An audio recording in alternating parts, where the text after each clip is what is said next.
Good evening, everyone. Good evening, Jai Hind, and welcome to Khan Global Studies. I hope I am properly audible and visible to all of you.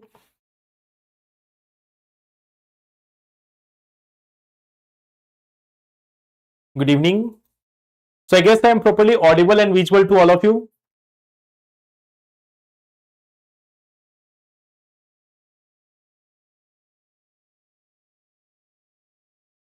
So, how is your preparation going on? Good evening, Prince. Good evening, Chandresh, Radha, Shankar, Richa, and Sujit. Good evening. So, I hope all of you are doing well. Your preparation is also going on fine. Jai Hind, Pragati. So, welcome all to this session, and we are going to start with our daily current affairs session. So, good evening once again, and welcome to the session. Let us have a look at the topics which we are going to discuss today. The first topic which we are going to discuss is with respect to this Kaziranga National Park. We are going to discuss about this Kaziranga National Park, that where it is located, the location features, the different type of organisms which are there, the type of vegetation it is having, and related things. So that is the first topic which we will discuss. Second topic is NATGRID. Now, if you are aware, I think a few months back, I think in the early part of December, we have discussed about this one topic, that is this NATGRID. So we have discussed about this. It is again there in the news. So if a topic is there in the news from time to time, then there is a chance that you might expect question from this. The PYQ का test upload करा दीजिए mentorship program. Okay, I will ask the team about it. I will convey your message to the team, Shankar. Okay. Now the third part is there is a new species which have been discovered in India. So we are going to talk about that also, just the name part. It's quite complicated name, but we are just going to see this name part. Even if you are getting a question in exam, it will be about the name. Then we are going to also discuss about this one thing, NATO. Right now, it is the buzzword across the world that will the NATO exist once there is an attack on Greenland by United States. United States is like very much eager, very much keen to have the control of Greenland now. Major discussions around this has failed. Now they are very much interested to take Greenland. Now in that situation, we have to know about the NATO. We have to know what are the treaties with respect to NATO, what can be done with respect to that US attack. Okay. So let's discuss, and then today we will also see some prelims related topics. So today we are going to start with that prelims related topics also. So let's start first with some questions. So here we have the first question about the Commonwealth of Nations. It is a legally binding association of 56 independent and sovereign countries. The British monarch is the symbolic head of the Commonwealth.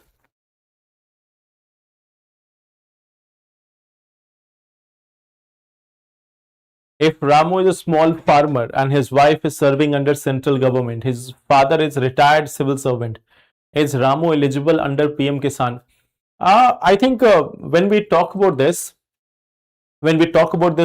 part, that who are eligible, generally those people who are in government job or those who are taxpayers, generally they are not eligible. B option.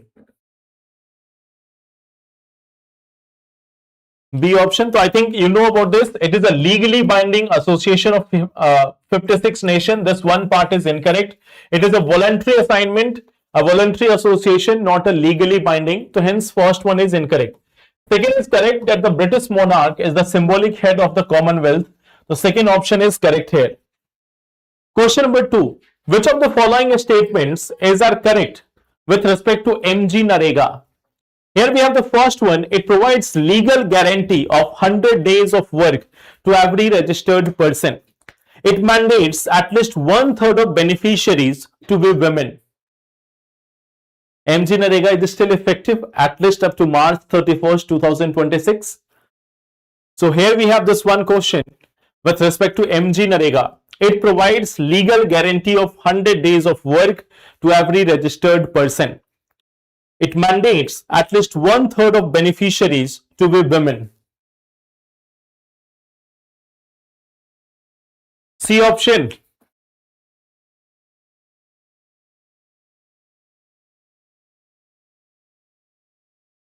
I think all the people are going for option number C.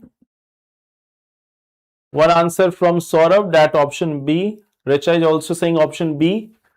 Now, if you look at this second part is correct, that it mandates at least 1/3 of beneficiaries to be women. This one part is correct. First part is incorrect. There is no such thing for every registered person. It is for household. Remember this one part. We have seen a question with respect to this in the previous classes also. It is about the households, not every registered person. So suppose that if there are 3 people registered from the same family, it will not be for all the people. It is going to be there only for those people, only for one household. This is 100 days of work per household, not like per person. So here the answer is option number B, that is 2 only. Consider the following: Srinagar, Kargil, Leh and Aksai Chin. What is the correct sequence of the above mentioned areas from west to east? In last week, we have discussed about this Shaksham Valley. We have discussed about Shaksham Valley, and there I have shown you the picture of this entire portion of Jammu and Kashmir. I have also shown you that there have been questions with respect to this in previous year of UPSC. So here we have this one question: what is the correct sequence of the above mentioned areas from west to east? It is simple also, difficult also. This one is simple also and difficult also. A option. So I think you all have read about it, you all are aware about it. Yes, correct. The correct answer is 1, 2, 3, 4. Aksai Chin. Aksai Chin is there. Aksai Chin is there, which is in the easternmost part. Aksai Chin is there in the easternmost part. That's why A will be correct. Basically, this 2 you can easily eliminate. B and C option. Now we have 2 options, either option number D or option number A. So when we compare Kargil and Leh, so Kargil is in the western part, then after you will find Leh, and then after you will find this area of the Aksai Chin. Okay. So here the answer is option number A, that is 1, 2, 3 and 4. So for unmarried, 1 MG na rega. No, you have family member, no? There is even unmarried person. So their family member means in case of male, you are considered part of the family until you are married. Means you will belong to your father's family until you are married. So even suppose there is a person who is unmarried. So to the time they are part of their, they are unmarried, they will be counted as part of their father's family. Okay. So for unmarried men, there is no separate family. The concept of family is where there is marriage, then there is the concept of family. Now coming to today's article. Okay. Coming to today's article, the first part is the Kaziranga National Park. So tell me something about Kaziranga National Park. Tell me something about this Kaziranga National Park. What do you know about this? Other than the fact that it is there in Assam.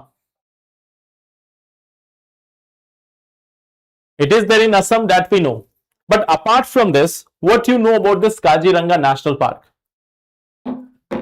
What is so important? What is so interesting about this Kaziranga National Park? Why it is so much famous? Many a times you will find that this Kaziranga is there in the news. So why is this Kaziranga National Park so much famous?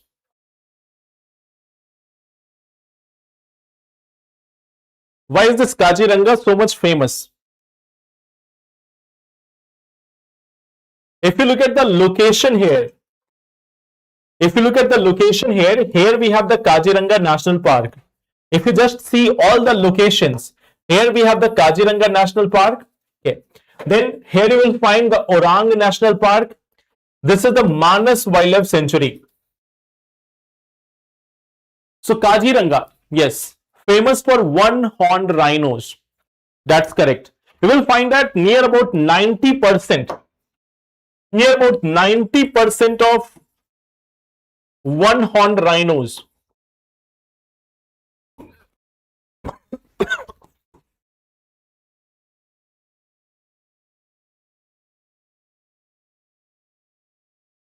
The 90% of one-horned rhinos are present in this area. So that is one part correct. Apart from this, why this Kaziranga is famous? That 90% of one-horned rhinos are there. So why this is famous? You all know about this. It is present in state of Assam. Present in this state of Assam. This Kaziranga National Park, if we talk about this, it is also considered as a UNESCO World Heritage Site. This is also considered as UNESCO World Heritage Site. This is also a UNESCO World Heritage Site. When we talk about this Kaziranga, it has also been recognized as a tiger reserve. This is also an important bird area. Okay. If you look at this, this is an important bird area. This is also a tiger reserve. This is also a tiger reserve. Okay. So here we see that it is something which is a national park also. It is a tiger reserve also. It is a UNESCO World Heritage Site also. It is the home to almost 90% of this one-horned rhinos. But geographically, when we talk about this area geographically, why it is so much famous? Like, what is so special part about this? Geographically, when we look at this area of Kaziranga National Park, it is famous there. So why is this park famous geographically? What is so special about this? If you look at this area, look at here, Kaziranga National Park, it is lying in the vicinity of this Brahmaputra river. This one is lying here. Okay, it is in the basin of this, like this is the extent of our Brahmaputra river. You will find that it is lying just across the border of, or just across the bank of this Brahmaputra river. And when you look at this one national park, what you will see that it is having annual flood occurrence. Every year there is a flood in this area. The river Brahmaputra is there, but you will find the most important part of it. Every year there is a flood in this zone. And why this flood is crucial?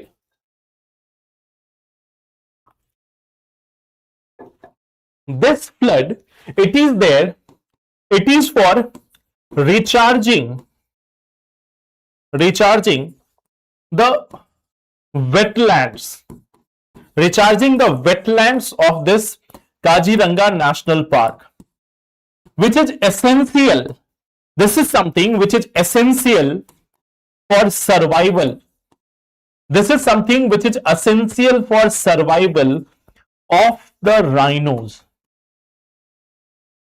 It is essential for the survival of the rhinos. Okay. So, see this one thing. Now, at this time, when there is this flooding, of course, the one-horned rhinos are moving to the hilly areas, or not just hilly areas, the upper plains. Not hilly areas as such, but upper plains. But see, this another important part. If there is no flood in Kaziranga National Park, it is going to become problematic. So flood is naturally there, and flood is desired in this Kaziranga National Park. the flooding in this area is desired. It should not be too much. It should not be so much that it harms all the other thing. But to some extent, flood is something which is required. Flood is something which is essential for surviving, for the survival of this one-horned rhinos in the case of Kaziranga National Park. Okay. Can we have tigers over here? Or do we have tigers over here?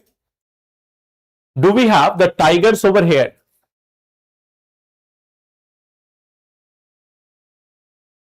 Can you tell me this part? Do we have the tigers over here?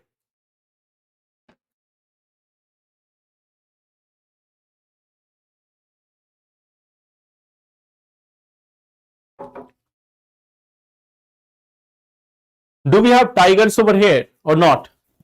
Remember one more important part.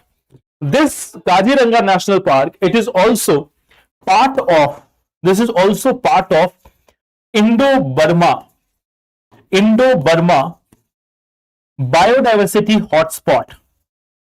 It is also part of this Indo-Burma biodiversity hotspot.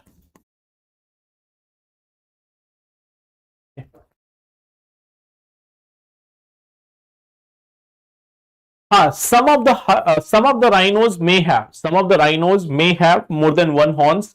Like one horned rhinos is the mightiest of all. But in Africa, some of the species are there. In Southeast Asia also, there can be some species having more than one horns also. So this is great rhinos or one horned rhinos. Other than that, there are two horned rhinos also. Basically, two horned rhinos are having one smaller horn and one larger one. Tiger reserve hai, so of course tiger should be there. So tiger is also there, elephant is there. There are so many migratory birds which are present here. But remember this one part, it is an essential part of Indo-Burma biodiversity hotspot. In this area you will find this is a tiger reserve also, important bird area also, UNESCO World Heritage Site also. So all these things are there. It is located on the bank of this river of Brahmaputra. It is located here on the bank of this Brahmaputra river. Okay. So this is the first part. What is Kaziranga National Park? Now government has announced this one thing. That there is going to be an elevated corridor. There is going to be an elevated corridor of like around 86 kilometer. Okay.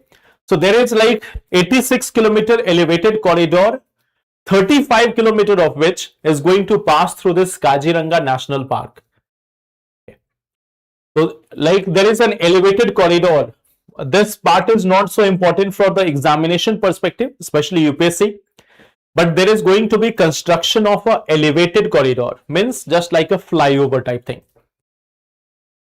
So that is our like a new project in Kaziranga National Park. Now coming to the second part, NATGRID. Coming to the second part, NATGRID, National Intelligence Grid. National Intelligence Grid. National Intelligence. This is the NATGRID, the National Intelligence Grid. So last year in the month of December 2025, there was a report on this one section that how so many states have been using the NATGRID for nabbing different type of criminals. Sometimes for nabbing of the terrorists, sometimes for those people who are involved in money laundering or smuggling or other things. Okay. So this is one platform called as NATGRID, National Intelligence Grid. So can you tell me which ministry will be there? Just this one part. I want to check how much you are revising. So tell me which ministry is involved here. When we talk about this NATGRID, which ministry is involved here?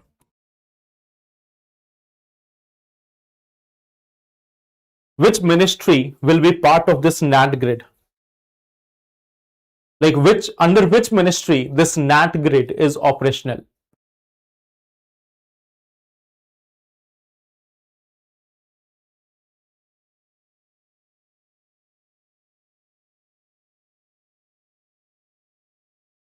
HM, Home Ministry.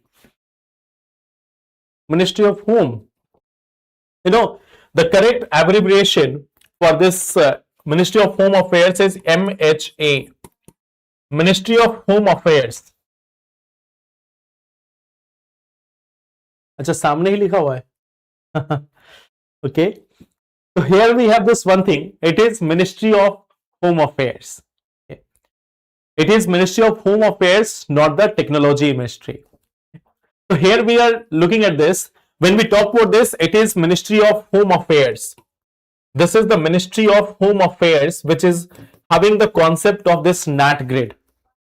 This was conceptualized. This was something which was conceptualized. This was conceptualized in 2009. It was conceptualized in 2009 and it became operational in 2023.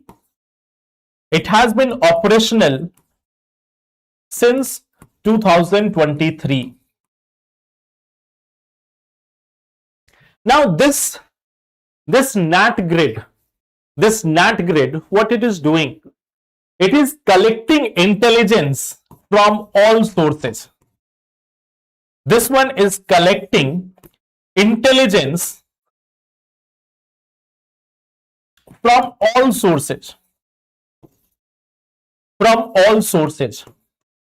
So this is one organization which is collecting the intelligence from all sources. So what is the meaning of this all sources? Here when we talk about all the sources, so what is the meaning exactly? What all sources are there? Okay. These all sources, if we talk about the sources, it means all the government records. It means all the government records. It means all the government records, national level, state level. It means all the government records. It also means records from banks. It also means records from banks or other financial institutions. Financial institutions. It also includes data from social media websites. Data from the social media websites. So it is collecting the information from all the sources, all the possible sources which are there from everywhere. It is collecting the intelligence. It is collecting the information from all these sources. Now, so this is providing a real-time intelligence. If you look at this, when it was conceptualized 2009, why? In the wake up of 2008 Mumbai attacks. In 2008, we have the Mumbai attacks. And after that, it was realized that we need real-time data. We need real-time intelligence. So this is one thing which is collecting and providing real-time intelligence. Now, who can request data from this NATGRID? Who can seek data? Who can seek data from this? Like this is just collecting the intelligence. But now the question comes, who can seek this data? Who can collect the data?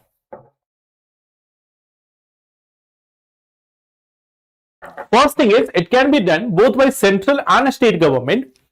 It is something by union or state government. Both can collect data from here. Okay.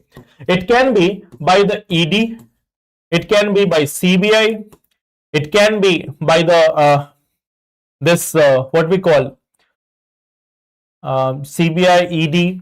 Then we have IB, Research and Analysis Wing, every, etc. All these institutions are coordinating here. All these institutions are coordinating here. But when we talk about the officer, which officer can request? Okay. So it can be requested. It can be requested. It can be requested by officer of rank of SP, or above. Means those who are SP rank, those who are in the rank of SP or above, they can request this data. So yes, authorized agencies are there, but the rank also has to be there.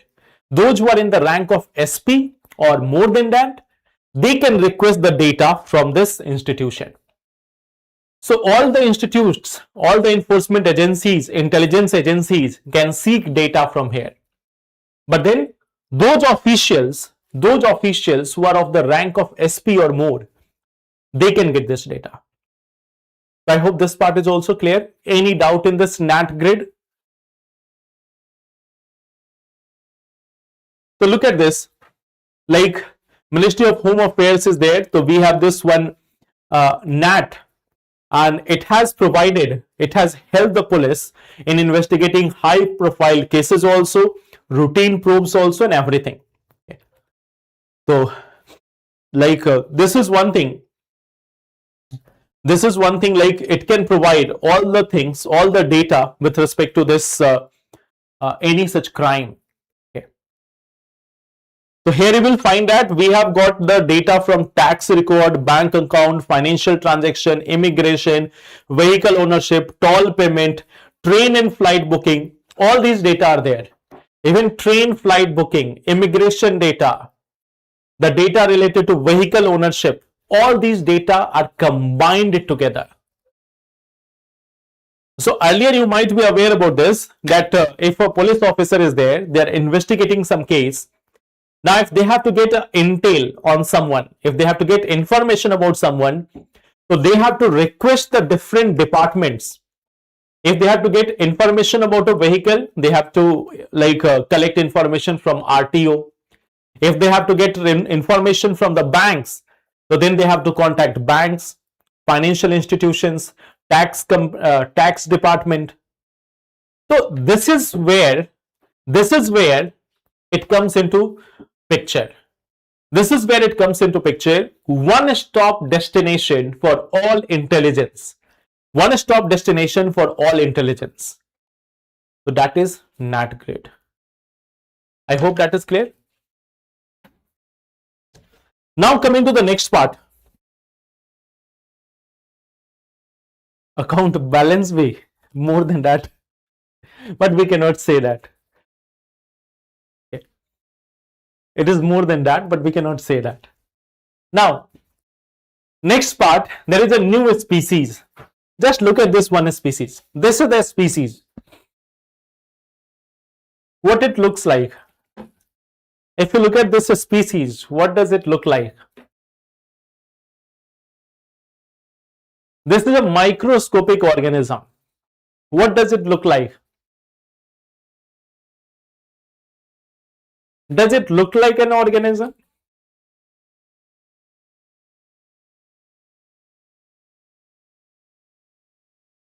Good evening, Khushbu.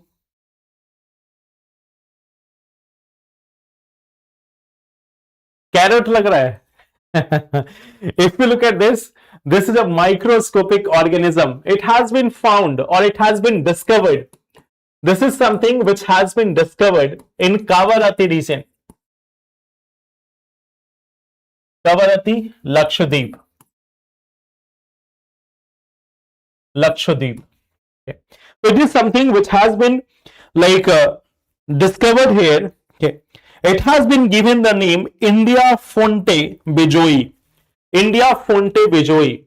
It has been called as India Fonte Bijoi. So this name Bijoi, it is because of a scientist who was quite famous in this region. Okay. So if we look at this, it is called as India Fonte Bijoi. India Fonte Bijoi, that is the name of this organism. It has been found in the Kavarati region of Lakshadweep. Okay. If we talk about this, what is the role? What is the role of this organism? The role of this organism is maintaining the health of marine and freshwater ecosystem. Maintaining the health It helps to maintain the health of marine and freshwater ecosystem both.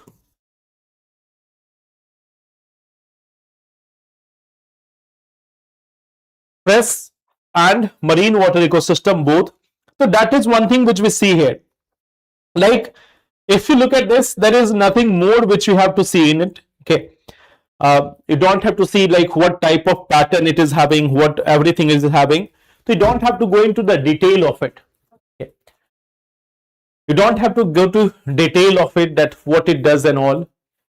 If there is a question, the question will be around this, that recently India Fonte Bijoy was seen in the news. It is what? Okay. Recently India Fonte Bijoy was seen in the news. So what it is? So it is one such organism. It is an aquatic organism which has been discovered in Kavarati region of Lakshadweep. So from exam purpose, this is one thing which is important, just the name of it. Just the name of it is important. Rest no other requirement to go into detail of it, that how many legs it is having, how many bones it is having, what it eats, what it doesn't eat. There is no need to fill your notes with that. Even if there is a question, the question will be about the name of the organism. Okay. So this is a new discovery. The name is just one important part. Okay.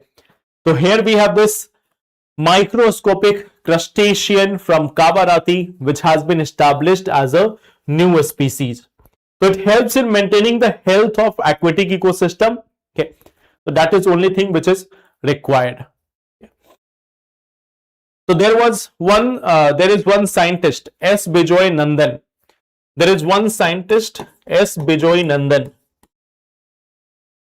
So from his name, this Bijoy has been taken.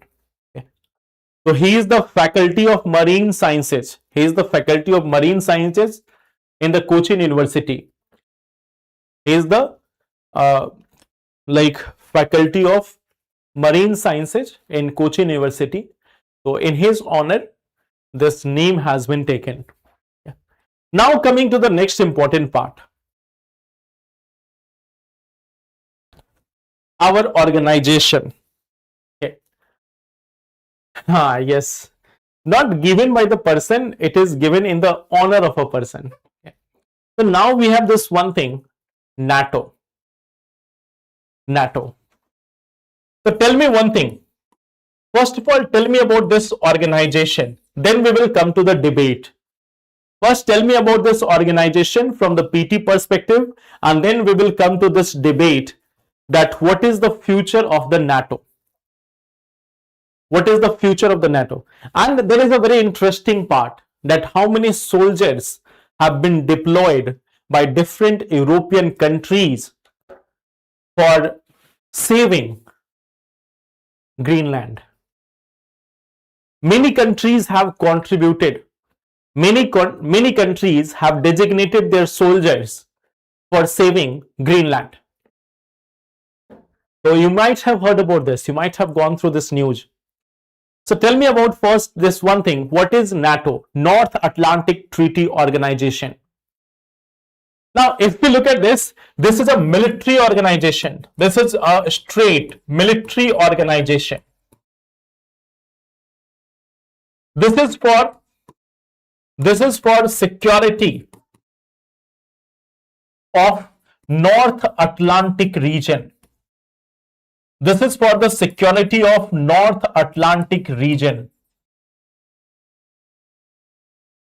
You will find that we have got 32 countries here.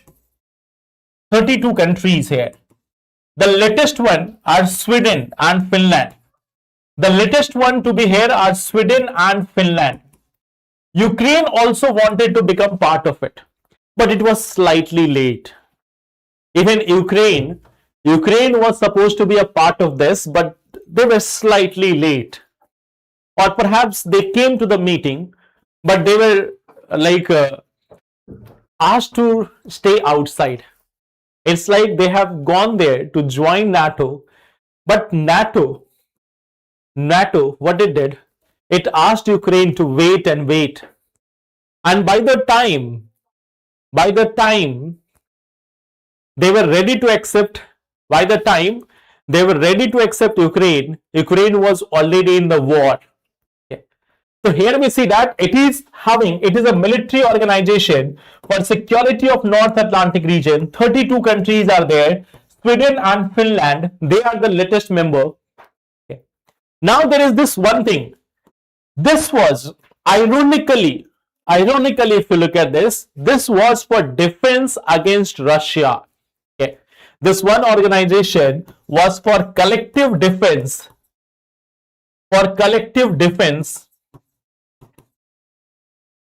against Soviet Union. And there is this one part, we have Article 5, the very interesting part, the Article 5 of this NATO. Article 5 of NATO says that, an attack against one country would be considered as attack against all the NATO members. Okay. So attack against one NATO member,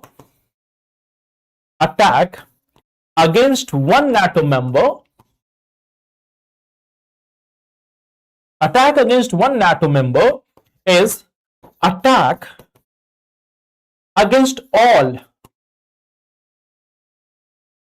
So it is attack against one NATO member means there is attack against all the NATO members.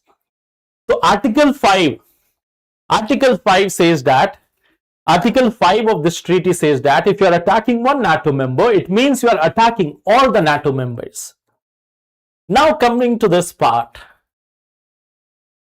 if the attack is from outside, NATO was there to safeguard the territories. Although how much they have been successful remains a question.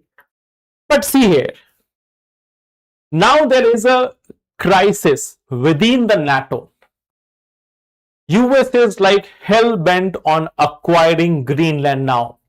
Earlier they were just saying it in the speech. Donald Trump used to say a number of things. He says a number of things.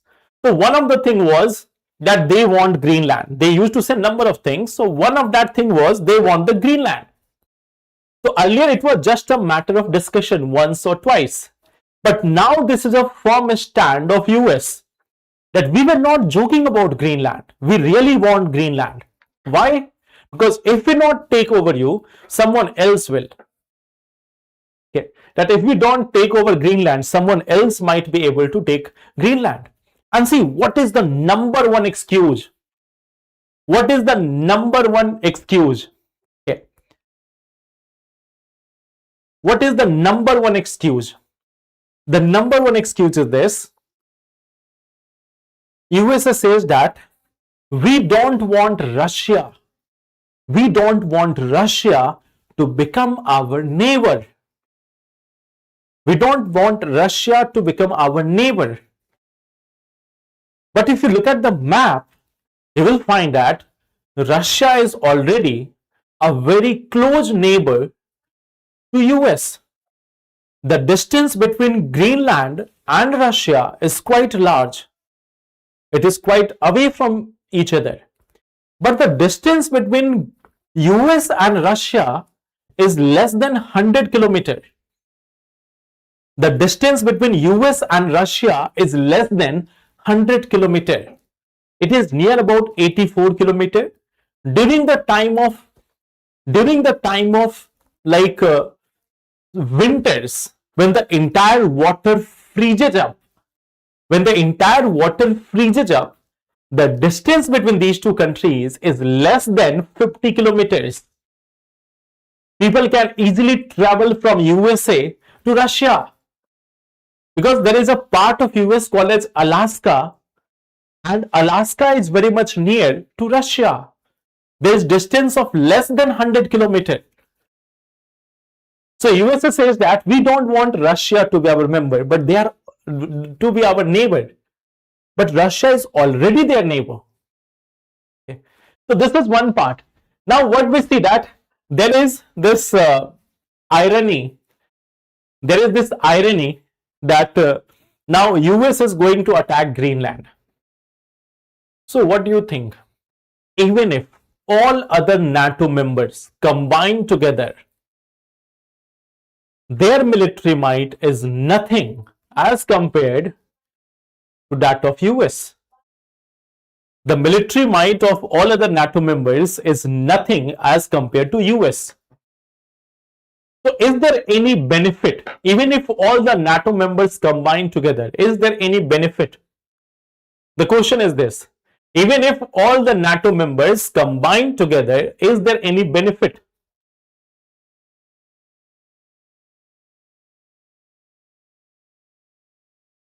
Is there any benefit of even if they are combining together all their strength? Means one country on one side, US, and 31 members on other side. Even if all of the NATO members combine together, is there any impact on US? The answer is yes. US cannot fight even 10 countries of NATO. Why? Military might is one thing. If there is a war between 10 countries of Europe and US, it will not be a battle. Nay, see this one part. There is a huge impact of this. There is a huge impact of this.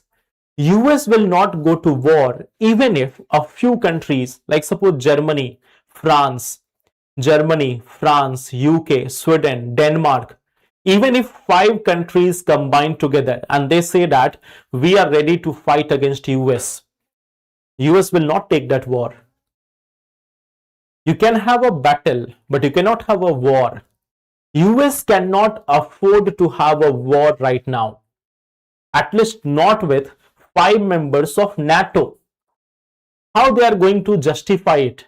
It is not Venezuela that you will go and just kidnap someone. You have to take the possession of some country. So even if 5 countries are ready to defend it,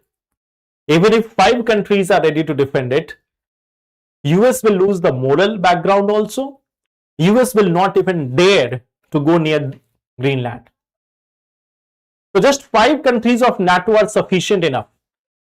Even 5 countries of NATO are sufficient enough to defend against US, because US cannot have one war with any of these nations. Their economy is not in such a good shape.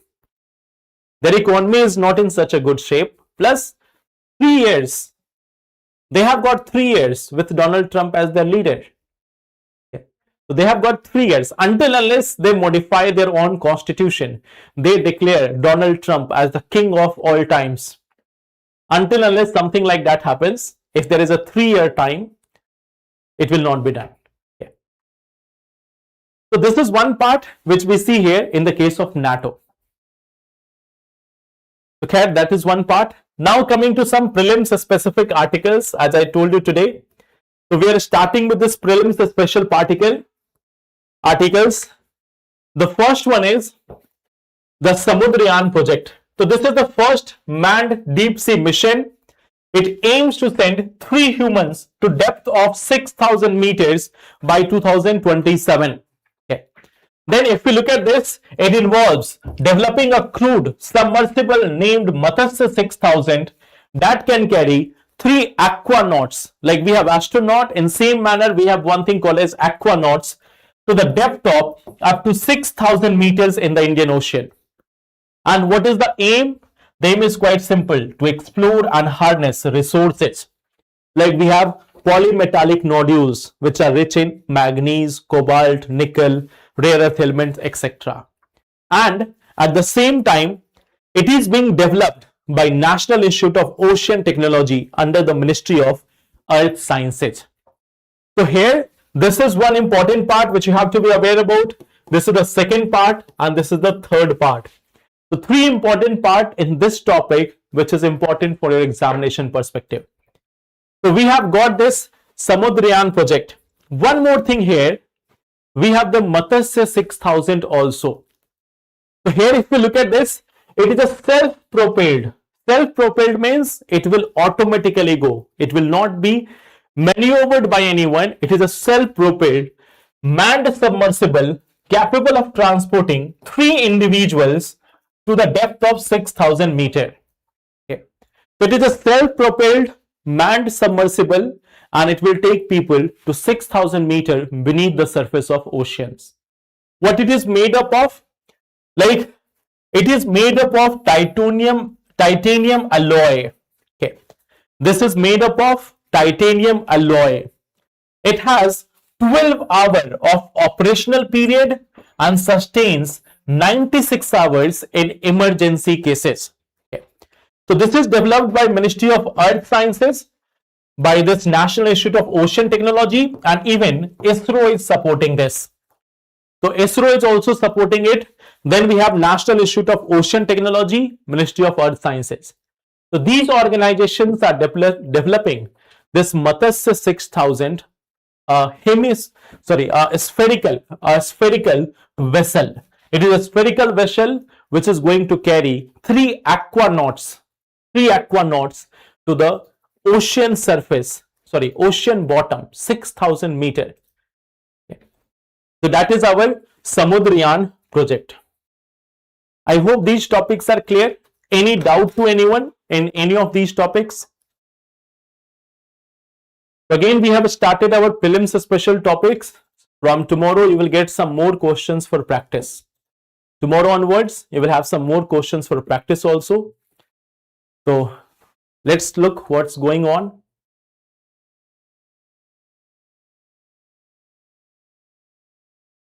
Iceland, looking color green here, naam Iceland. And that is interesting part. I will search about this. Why that has been named as Greenland? Let me search about it, and then I will let you know that why Greenland is called Greenland and Iceland is called Iceland. Okay. I will just read about it. Okay. Thank you, everyone. Let's meet next time tomorrow at 5 p.m. and then we will discuss